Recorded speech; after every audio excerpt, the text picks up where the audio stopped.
Hello students, today we will teach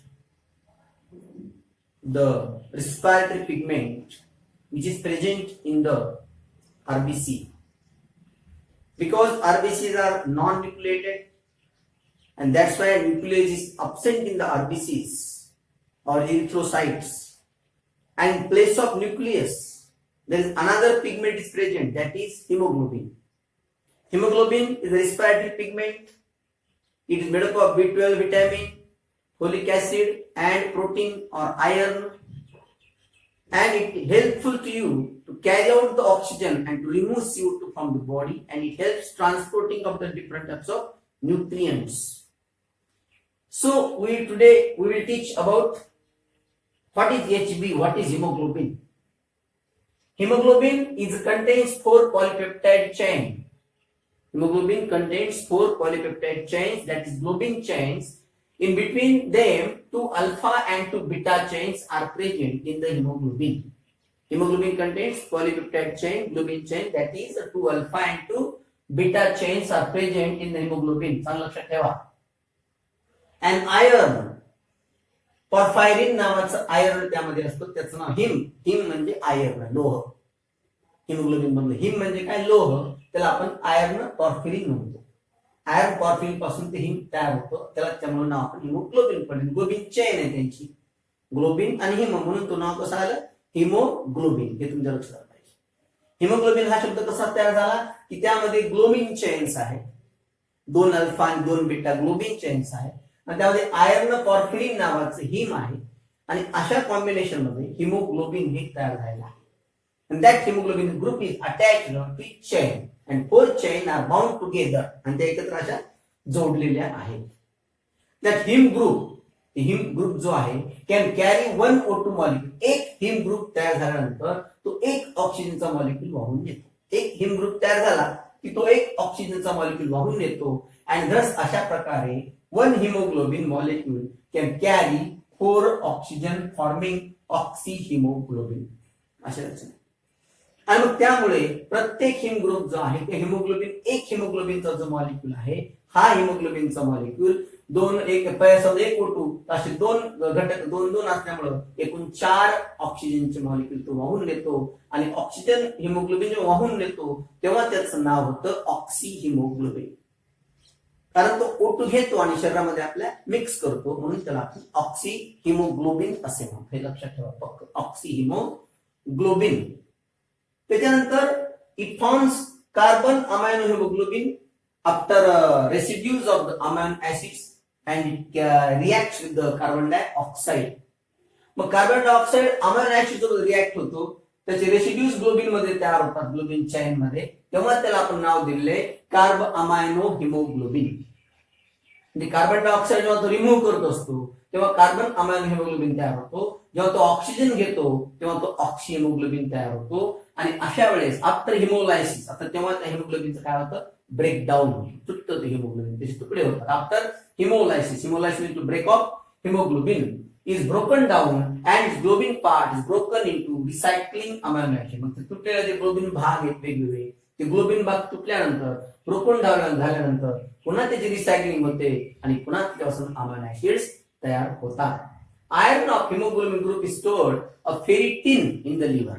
आता जे iron आहे हिमोग्लोबिन ग्रुप मधलं, हिम म्हणजे आयर्न जे आहे ते तुमच्या फेरिटिन स्वरूपामध्ये यकृतात साठवल्या जातं. कोणत्या रूपामध्ये, नाव लक्षात ठेवा, फेरिटिन, FERRITIN.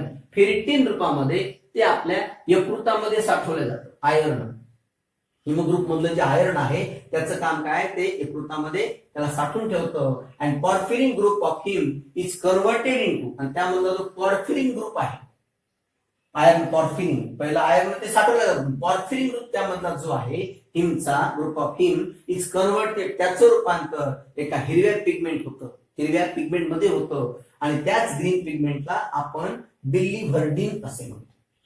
अशा पद्धतीने हे वेस्ट मॅटर आपल्या शरीरात तयार होतं लिव्हर मध्ये. काय झाल्यावर, हिमोग्लोबिनचं ब्रेकडाऊन झाल्यानंतर जो पिगमेंट तयार होतो त्याचं नाव आहे बिलिव्हर्डिन, आणि याचा रंग लक्षात ठेवा, ते ग्रीन पिगमेंट आहे. And then into red orange. त्याच्यानंतर पुन्हा त्याचं रिॲक्शन होते पॉर्फिरिन ग्रुप ऑफ हिमची आणि त्याचं रूपांतर रेड ऑरेंज कलर्ड पिगमेंट मध्ये होतं. मग तो रेड ऑरेंज कलर्ड पिगमेंट कोणता आहे? बिलीरुबिन. हे चांगलं लक्षात ठेवा. याच्यात ते सगळे पॉइंट महत्वाचे सीईटीच्या आणि नीटच्या दृष्टिकोनातून व्यवस्थित लक्षात ठेवा. त्याच्यामध्ये रेड ऑरेंज कलर्ड बिलीरुबिन नावाचा घटक तयार होतो. ग्रीन पिगमेंट कोणतं तयार होतं? बिलीवर्डिन.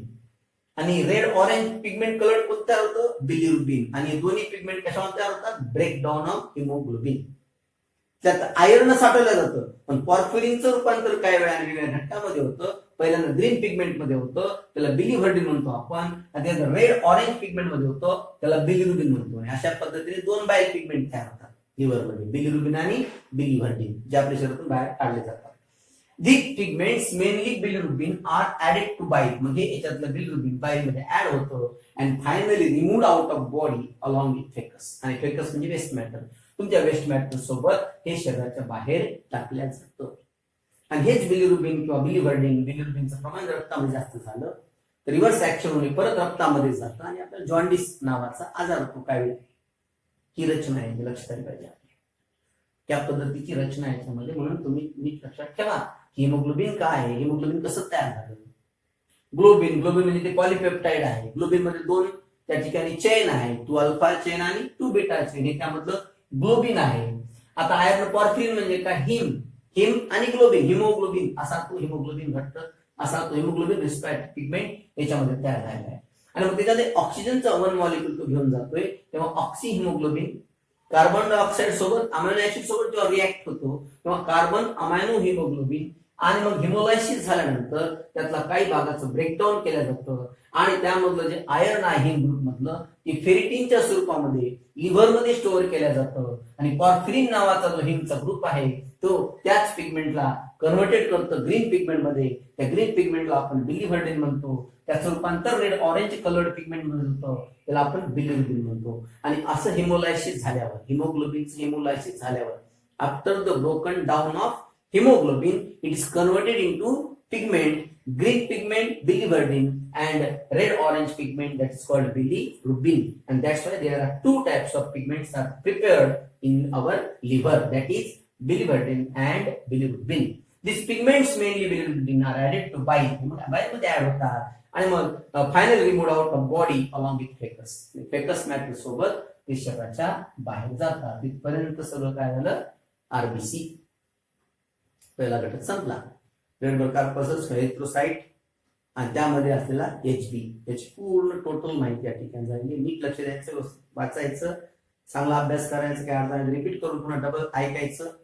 व्यवस्थित ऐकलं शांत चित्तानं तर बरोबर तुमच्या लक्षात राहू शकतं. त्याच्यानंतर आपला दुसरा इलेमेंट फॉर्म आहे तो म्हणजे डब्ल्यूबीसी. डब्ल्यूबीसी म्हणजे लिकोसाइट. जसं आरबीसी म्हणजे इरिथ्रोसाइट, डब्ल्यूबीसी म्हणजे leucocyte.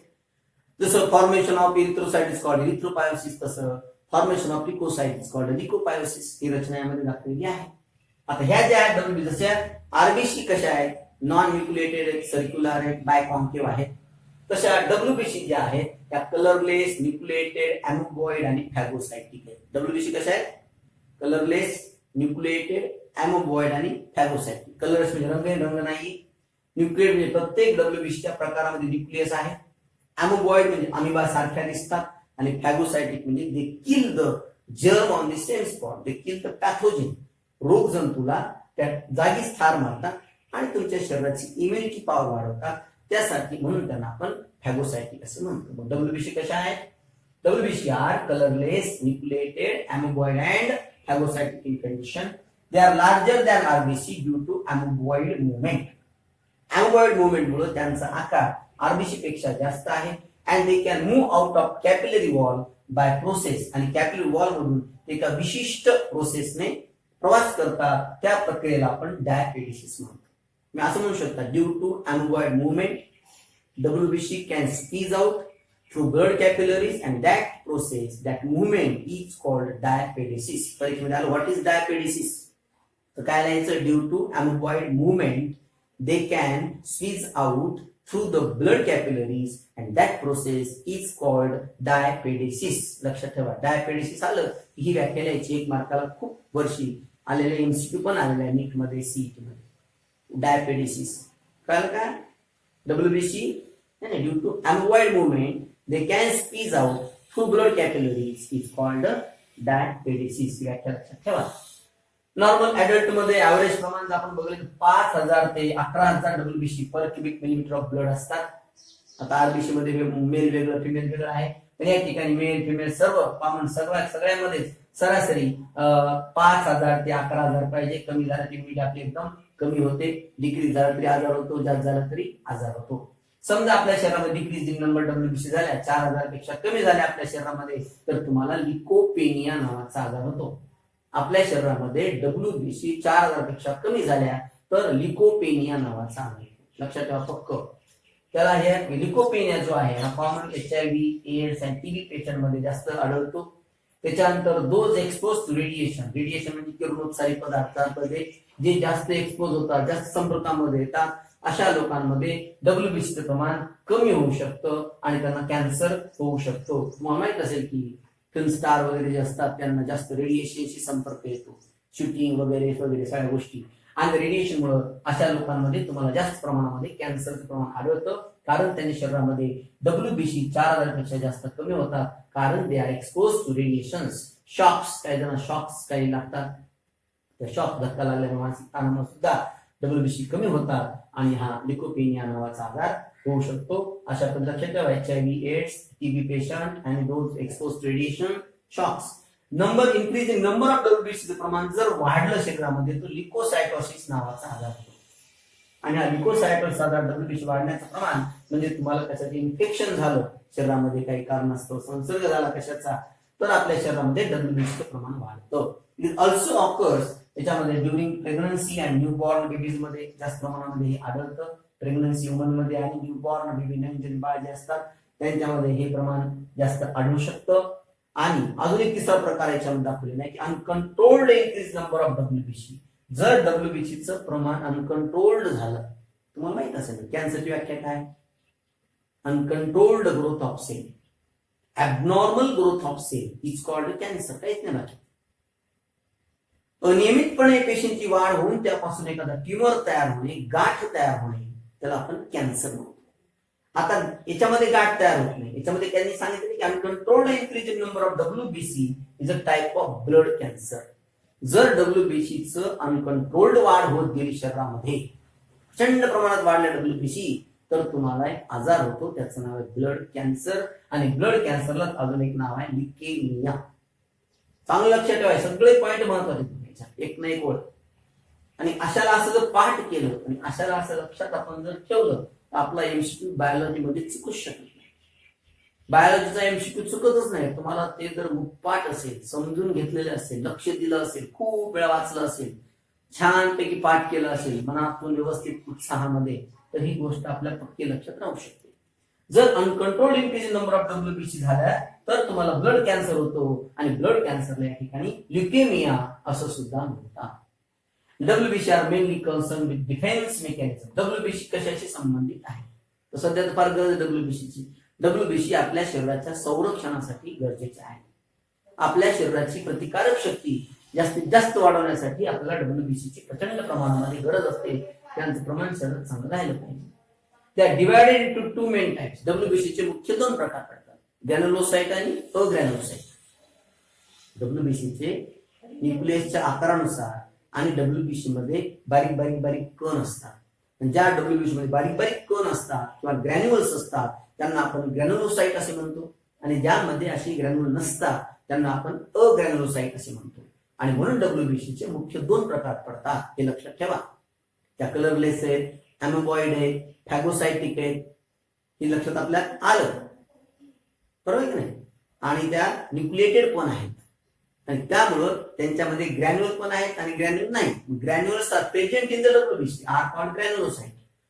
Granules are absent in the WBC are called agranulocyte. मग ग्रॅन्युलोसाइट मध्ये तीन प्रकार आहेत, न्यूट्रोफिल, ऍसिडोफिल आणि बेसोफिल. न्यूट्रल जे तर न्यूट्रोफिल, ऍसिड ज्याच्यामध्ये आहे ऍसिडोफिल, आणि बेसचं जे काम करतात ते बेसोफिल.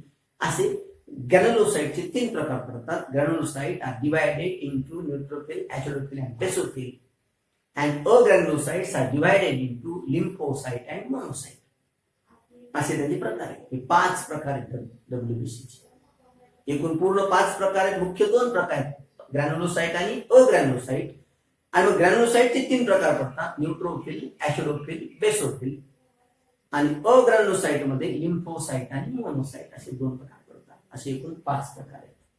हे पक्क लक्षात ठेवायचं, व्यवस्थित लक्ष द्यायचं, ओळोळ व्यवस्थित वाचायची, गडबड करायची नाही, छानपैकी शांत चित्त ठेवून पाठांतर चांगलं करायचं.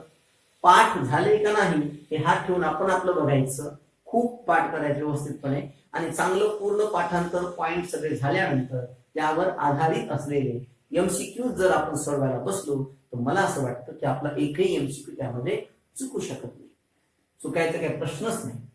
तर बरोबर तुम्ही सगळे पॉइंट नीट पाठ केले, पॉइंट लक्षात ठेवले, माहिती लक्षात ठेवली व्यवस्थित, आधीपासून सुरुवात केल्यापासून सर्क्युलेशन पासून ते आतापर्यंत. आता उद्या 5 प्रकार डब्ल्यूबीसी शिकायचे, ते 5 प्रकार झाले मग प्लेटलेट्स. मग प्लेटलेट संपलं की ब्लड कंपोजिशन संपतं.